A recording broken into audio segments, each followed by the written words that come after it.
मी शिवद्रोही म्हणतो, कारण मला नाही वाटत सगळे भाजपचे कार्यकर्ते त्यांना हे पटलेली गोष्ट असेल. त्याच्यामध्ये जे शिवद्रोही आहेत ते तिकडे आडवे आलेले आहेत.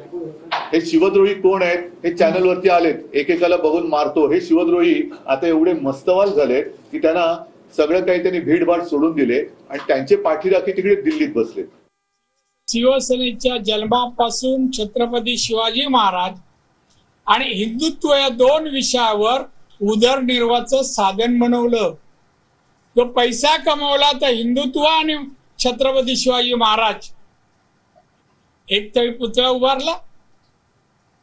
स्वतःच्या वडिलांचा पुतळा पण महाराष्ट्र सरकारच्या खर्चाने बनवला.